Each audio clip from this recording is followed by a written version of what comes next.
Antes de falar um pouquinho sobre como funciona o CRM lá, acho que é legal a gente passar um pouco da lógica, né? Porque da lógica que aconteceu com a gente aqui, né? Porque a gente, durante muito tempo, abriu conta para XP. Sim. Né? Sim, Mais especificamente no grupo, na Rico, na verdade. Muita né? conta.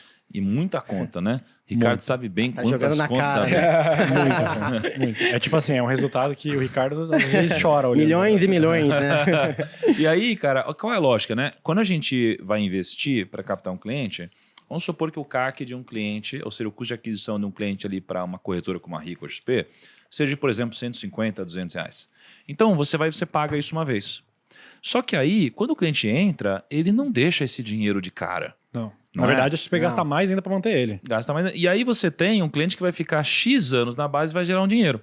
Só que no nosso caso, a gente gerava quase que uma aquisição a um custo zero, basicamente. Porque a gente tem um fluxo orgânico. E não era um cliente curioso, era um cliente intencionado já para investir. Porque tem isso também. Às vezes é um cliente curioso que só entra, por exemplo, ele cria a conta e não investe. E Sim. ainda ele vira meio que um custo para a empresa. No nosso caso, era um cliente com intenção já de investir, porque já assistia nossos vídeos e acompanhava nosso trabalho. E aí, se a gente então consegue fazer a aquisição de um cliente, né, sem gastar dinheiro com um tráfego, por exemplo, nosso CAC ele beira a zero. Né? A gente talvez poderia colocar aqui na conta o custo de produção, um custo de marketing de uma forma geral, mas o custo de tráfego, que geralmente é o maior, né, pelo menos no nosso caso, né, no passado ele era praticamente zero. Sim. Então a gente poderia trazer clientes com um custo de aquisição muito baixo. E quando a gente olha até com uma tendência lá fora, onde existe um aumento do custo por clique, aumento do custo de aquisição, a gente percebe que um grande diferencial que a gente tem no Grupo Primo é a aquisição orgânica. Né? Então a gente poder trazer novos canais de aquisição podem fazer com que o nosso negócio ele possa crescer e com margem. E no final das contas é a discussão que a gente quer ter aqui. Total. Né? Perfeito. E aí eu lembro até lá atrás, na XP, eu lembro que teve um movimento que a gente fez na época da Infomoney. Porque o Guilherme sempre me falou assim, ó, o jogo é você reduzir o CAC, comprar plataformas que possam reduzir o seu CAC, ou você tentar inverter a lógica e ter um CAC negativo. Porque o que acontecia? A gente dava lá atrás muito curso. Sim. Eu lembro que eu ia lá final de semana, sabadão, chegava cedo, dava curso, então eu vendia curso, aí eu tinha pessoas que aprendiam comigo e eu convidava elas para investir. Então, ao invés de eu pagar para adquirir cliente, eu ganhava dinheiro para adquirir cliente. E aí é uma lógica muito bacana. Sim. Ou no caso da Infomoney, ao invés de você ficar investindo em tráfego, você pode investir uma quantidade muito maior de dinheiro.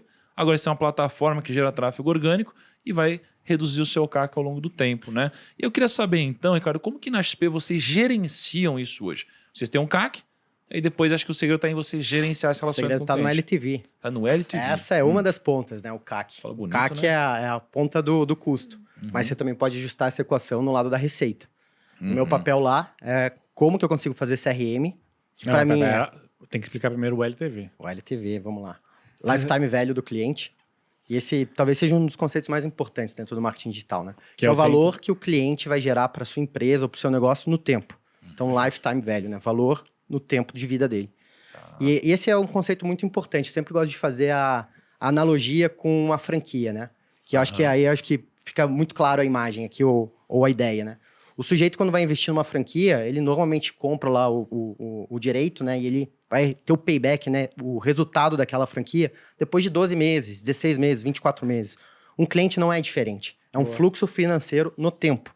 E você trazer essa ideia da franquia para a tua base de clientes, ela talvez transforme o teu negócio. Porque você começa a perceber algumas coisas interessantes. Que talvez a segunda compra é mais importante que a primeira. Porque aqui você está alongando o valor do cliente no tempo. Então, meu papel lá na XP, e aí eu falo por todas as marcas do grupo, é garantir como que a gente está maximizando todo esse fluxo financeiro que ele pode ter na vida aqui dentro do grupo. Então, vamos pensar um cliente que, poxa, entrou hoje na XP, vocês captaram lá, fizeram história, captaram, abriu a conta, fez a TED, investiu um mês. Puxa, não gostou do serviço, não foi algo legal, teve um evento, algum efeito que não foi bacana para ela, foi o suficiente para ela resgatar. Quanto que eu joguei fora de valor que esse cliente teria gerado se talvez eu tivesse, puxa, naquele momento micro ali, entregado algum benefício, encantado ela, que eventualmente ia permitir ela ficar comigo 5 anos, 10 anos. E essa noção de que tem muito suco travado, né, junto do teu relacionamento, da tua base no tempo, ela muda muitos negócios de patamar, né? Eu vejo muitas empresas, e isso é clássico, e acho que o Daniel até trouxe de alguma forma, que focam muito na primeira venda ou não colocam tanta energia em alongar essa vida útil que o cliente tem contigo, mas colocam muita energia na aquisição inicial. Sim. Tem empresas, inclusive, que fazem a aquisição 2 vezes. Então, Legal Media, né, clássico, né, a história do marketing versus CRM. Legal Media, canal caro, ligam o Facebook, ligam o Google, pagam por esse cliente hoje, vão pagar por esse cliente daqui a pouco, daqui 6 meses de novo, pagando para o Google, sendo que ele poderia ter um caminho de falar direto com o cliente, ter um canal direto, que aí é parte da mágica de CRM que a gente vai falar aqui hoje. Cara, olha que interessante o cruzamento dessa lógica com o que faz a gente ser um grupo, né? Quando a gente começou lá atrás, eu sempre esqueço, mas parece que a gente está há 6 ou 7 anos que a gente fez nosso primeiro vídeo há pelo menos uns 5 anos, né? O primeiro vídeo foi 7. Foi 7? Foi 2015, né? Então 16. 7. Que loucura. Então 7 anos. Beleza. Há 7 anos a gente fez nosso primeiro vídeo. Aí ali a gente era uma tentativa de virar um influenciador digital. Correto. Oi? Correto. Correto? Aí foi passando o tempo, aí a gente pegou e a gente conseguiu virar um influenciador digital, Sim. de fato. E aí a gente começou a ter audiência, a gente começou a ter interesse das pessoas. Então as pessoas, elas estavam no nosso ambiente, elas estavam lá com interesse em comum. Então ali começavam a nascer as mesmas dores, as mesmas necessidades, os perfis parecidos. E aí a gente decidiu se transformar numa empresa, lembra? Onde a gente começou a vender produtos digitais. A gente começou a fazer palestras, publicidades, livros, etc. E a gente começou a formar um ecossistema ao nosso redor. Ou seja, um time que servisse a gente. A gente decidiu virar uma empresa. Então, aquele hub, aquelas pessoas, aquela audiência, passou a fazer parte de algo muito maior. Então, a gente era canal de aquisição para outros produtos e serviços. Sim. E aqui é onde a gente começa a entrar na lógica que o Dana estava trazendo de CRM. Porque a gente fazia a aquisição do cliente uma vez, e aí o cliente assinava a Finclass. Só que antes de ele assinar a Finclass, o cliente, ele assistia um vídeo no YouTube. Então, ele pagava indiretamente, né? Porque uma empresa pagava por ele, pagava publicidade. Sim. Ou AdSense. Então, a gente já tinha monetizado na AdSense. A gente monetizou esse cliente aqui na Finclass. E aí, Sim. depois de ele assinar a Finclass, ele geralmente consome outro produto. Então, hoje, por exemplo, a gente vê uma pessoa que assinou a Finclass, depois participando do Equity Mais, por exemplo.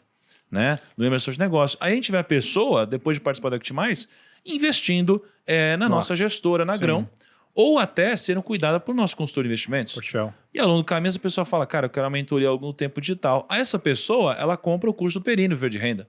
Então a gente captou esse cliente uma vez aqui atrás E foi Perfeito. moldando. É isso. e através do CRM a gente foi fazendo isso. Então uma métrica importante que a gente tem hoje aqui no grupo é a gente mensurar quantos % de clientes que compram tal produto, compram mais de um produto do grupo. Né? Então isso aqui é muito interessante para a gente, porque esse cross faz a gente ver valor no ecossistema.